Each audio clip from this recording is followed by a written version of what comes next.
वंदे मातरम। मैं महर्षि चरक गुरुकुल समाचार की ओर से आचार्य श्री कमलकांत जी का शिष्य है। आज मैं आपको गौ माता की शक्ति के बारे में बताऊंगा। हार्ट के रोगी कैसे ठीक हुए हैं। वंदे मातरम गुरुजी। वंदे मातरम। पहले तो गुरुकुल समाचार के इस नन्हे पत्रकार का मैं धन्यवाद करता हूं, जो आज हमारे बीच में आज ही उपस्थित है। जहां तक बात है गौ माता की शक्ति, गौ माता की शक्ति को जहाँ सिद्ध करने की बात आती है तो वो खाली चिकित्सा से सिद्ध नहीं की जा सकती, बल्कि इस पूरे विश्व की जो समस्याएं हैं, मैं खुला चैलेंज करता हूँ, जितने भी बुद्धिजीवी इस राष्ट्र में हैं, बाकी देशों में है, बड़े बड़े कंट्री में, विश्व के 206 देशों के जो बुद्धिजीवी हैं, मैं उनको चैलेंज करता हूं कि मुझे कोई एक समस्या दे दो जिसका समाधान गौ माता के पास नहीं है। तो खैर, आज आपने एक हार्ट के पेशेंट के रूप में बोला है।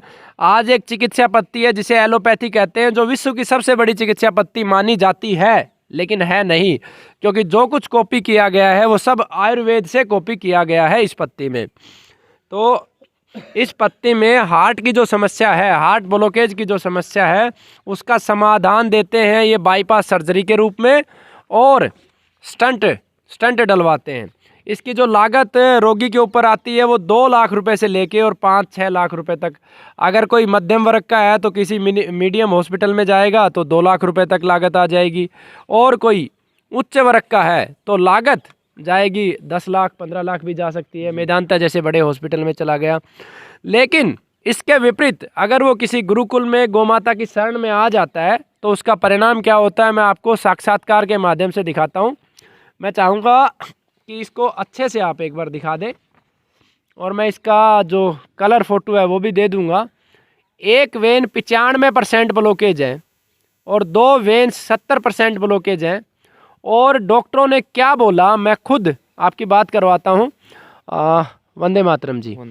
किस हॉस्पिटल में आप गए और डॉक्टरों ने क्या क्या बोला, एक बार जो हमारे नन्हे पत्रकार हैं, क्योंकि इनका मैं चाहता हूँ इनका विश्वास बने, इस राष्ट्र का विश्वास बने गौ माता के प्रति, एक बार आप अपने मुख से बताएं।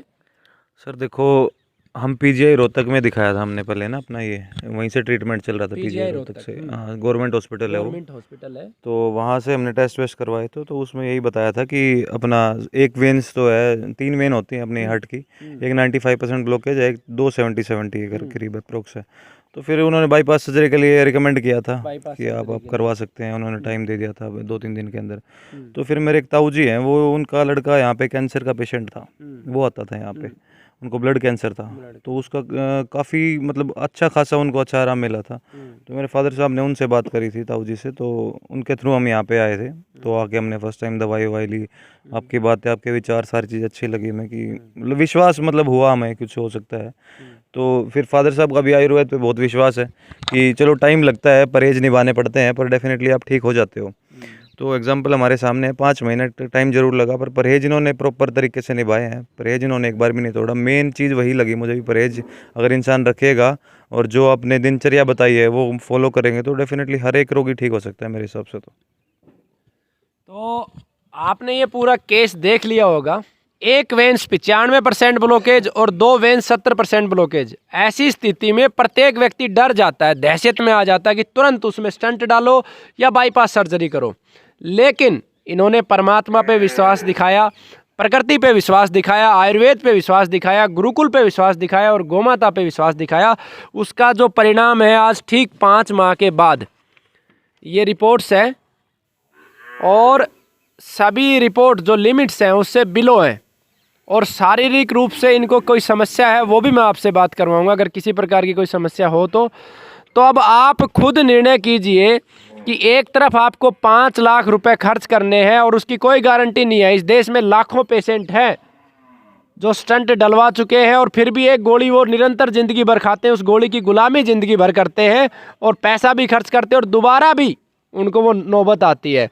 और दूसरी तरफ गौ माता के गव्यों की शक्ति है कि मात्र 5 महीने में रोगी बिल्कुल ठीक हो चुका है, एलोपैथी की रिपोर्ट्स के माध्यम से भी ठीक हो चुका है और शरीर से भी बिल्कुल ठीक हो चुका है। मैं आपसे बात करवाता हूँ। नमस्कार जी, आज की डेट में आपके शरीर में कोई समस्या है क्या? नहीं, फिलहाल कोई समस्या नहीं है जी। बिल्कुल फिट है? बिल्कुल, हाँ बिल्कुल ठीक चलते फिरते हैं। हैं? हाँ बिल्कुल ठीक हैं जी। घूमते हैं? हाँ बिल्कुल ठीक हैं, कोई समस्या नहीं है। तो आप चाहते हो इस देश में 50,000 गौ माताएं हर रोज काटी जाती हैं, तो क्या आप चाहते हैं कि समाज हर घर में एक गौ माता लेके आए? ये संदेश बिल्कुल, अगर हर घर में गौ माता पाली जाए, उसका दूध पिया जाए, तो भैंस से भी अच्छा दूध होता है गौ माता का दूध। और आधी बीमारी तो गौ माता दूध पीने से ही ठीक हो जाएंगी, क्योंकि गौ माता दूध में इतनी शक्ति होती है। और प्रेम भी होता है गौ माता के दूध में। जबकि भैंस का बछड़ा, भैंस लात मार के भैंस के बछड़े को दूध पिला के देखो, और गौ माता चढ़ा लेती है। जब उसको दोहते हैं गऊ को, तो दूध को चढ़ा लेगी बच्चे के लिए, अपने बच्चे के लिए। गऊ में इतना प्रेम होता है गऊ के दूध में। तो ये तो एक मात्र उदाहरण हमने दिया है रोगी के रूप में। मैं कहता हूँ कि जितने बुद्धिजीवी इस राष्ट्र में है, जितने बुद्धिजीवी पूरे विश्व में है, मैं चैलेंज करता हूँ, आप हमारी पूरी प्रॉपर्टी ले लीजिएगा, आप मुझे एक समस्या दे दो जिसका समाधान गौ माता के पास नहीं है। जितनी भी समस्याएं हैं, हर एक समस्या का समाधान इस गौ माता के पास है। लेकिन दुर्भाग्य ये है कि आज भी 50,000 गौ माताएं काटी जाती हैं, और गौ माता के हत्या के बाद जो उत्पाद प्रयोग होते हैं, समाज में एक भ्रांति है कि गौ माता को मुस्लिम काटते हैं या गौ माता को अन्य काटता है। गौ माता को काटने वाले पूंजीपति हैं और मूर्ख लोग हैं, क्योंकि आप बूचड़खानों की लिस्ट निकलवाइए इस देश में, आपको 70% से अधिक बूचड़खानों के मालिक हिंदू मिलेंगे। गाय माता को काटने के बाद उसके रक्त से जो उत्पाद बनते हैं, उनकी हड्डियों से जो उत्पाद बनते हैं, वो 70% से अधिक लोग हिंदू इस्तेमाल कर रहे हैं। अब चाय घर घर में बन रही है, उसमें रक्त का प्रयोग हो रहा है। लिपस्टिक घर घर में प्रयोग हो रही है। नेल पेंट घर घर में प्रयोग हो रहा है। फिर क्यों हम गौ हत्या का दोष और बाकी लोगों पे देते हैं? माना कि वो भी गौ हत्या के दोषी है, गौ माता की रक्षा करनी है, तो हमें प्रत्येक उस उत्पाद का बहिष्कार करना होगा जहाँ पर भी गौ माता का अंश शामिल है, तब हम गौ माता को बचा पाएंगे। और भी बहुत सारे तरीके हो सकते हैं। तो आप सबने हमें ध्यानपूर्वक सुना, आपका बहुत बहुत धन्यवाद, बहुत बहुत आभार। वंदे मातरम, जय भारत। भाई राजीव दीक्षित अमर रहे।